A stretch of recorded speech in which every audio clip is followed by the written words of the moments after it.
Улсын их хурлын дэд дарга эрхэм гишүүдээ. Улсын их хурлын нэр бүхий 37 гишүүн хамтран улсын бүртгэлийн ерөнхий хуульд нэмэлт оруулах тухай хуулийн төслийг боловсрууллаа. Сүүлийн жилүүдэд орон сууцны захиалгын гэрээтэй холбоотой маргаан залилангийн шинжтэй үйлдэл нэмэгдэж, иргэдийн хөрөнгө, цаг хугацаа, хууль ёсны ашиг сонирхолд ихээхэн хохирол учруулах боллоо. Төр түүний байгууллагаас хууль ёсоор тусгаалan хамгаалвал зохих нууцад хамаарахаас бусад мэдээллийг иргэд хуулийн этгээд хууль заасан үндслэл журмын дагуу хүлээн авах нь хууль бус үйлдэл санхүүгийн эмчилгээний хоригч болж хохирохоос урьсан сэргийлэх чухал алхам гэж үзэж байна. 2018 оны 6 дугаар сарын 21-ний өдөр батлагдсан Улсын бүртгэлийн ерөнхий хуулийн 12 дугаар зүйлийн 12-ийн 1-д Улсын бүртгэлийн мэдээллийн нэгдсэн сангийн мэдээлэл нээлттэй, хаалттай, хязгаартай буюу хуулиар тогтоосон шаардлага хангасан этгээдэд өгнө гэж заан хуульчилж нэрийн сан, хаягийн сан, хуулийн этгээдийн нэр, хаяг, регистрийн дугаар, төрөл, хэлбэр, үйл ажиллагааны чиглэл зэрэг мэдээлэл нь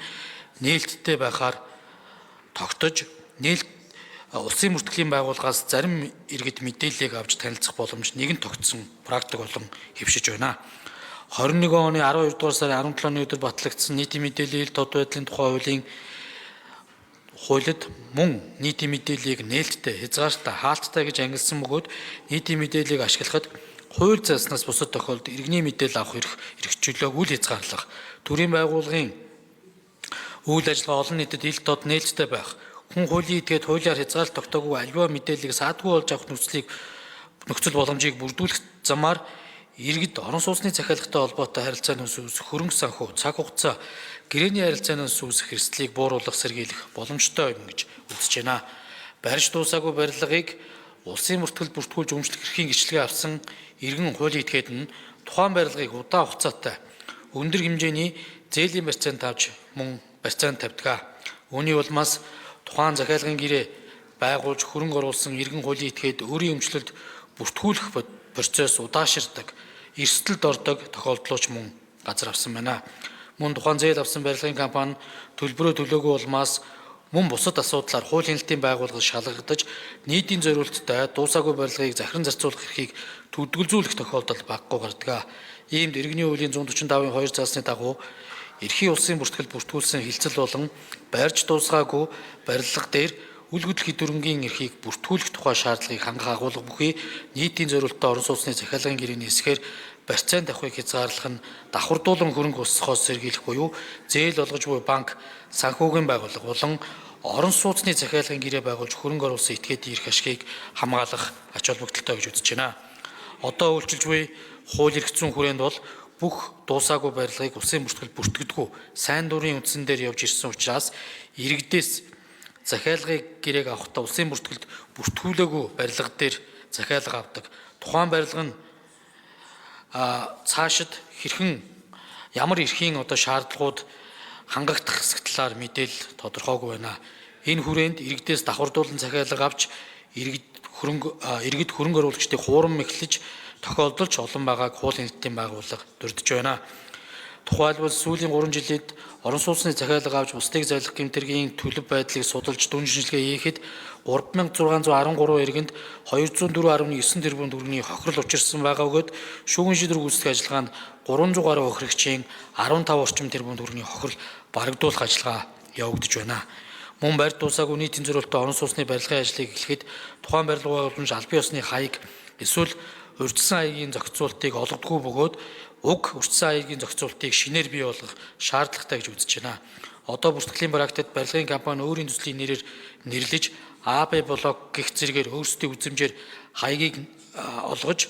үүн дээрээ захиалга авдаг бөгөөд сүүлд тухайн барилга нь ашиглалтанд орсны дараа хаяг өөрчлөгдөж гэрээний маргаан үүсэх, дээрэс нь эрх ашиг хамгаалуулахад иргэдийн хувьд хүндрэлтэй нөхцөл байдлууд үүсэж байна. Мөн хаягийн зөрүүтэй байдал нь иргэд хохирлоо нэхэмжлэх хууль хяналтын байгууллагаас мэдээлэл авахд хүртэл хүндрэлж иргэдэл үүсгэсээр байна. Иймд ашиглалтанд оруулахаар гэрчлэгээ олгоогүй боловч барь дуусаагүй барилгын хэдвэрнгийн эрхийн улсын бүртгэл бүртгүүлж өмчлөх эзэмших ашиглах эрх үүссэн эсэх зөвшөөрөл заагдсан нийтийн зориултаа орон сууцны зориултаар барьж байгаа барилга байгууламж дээр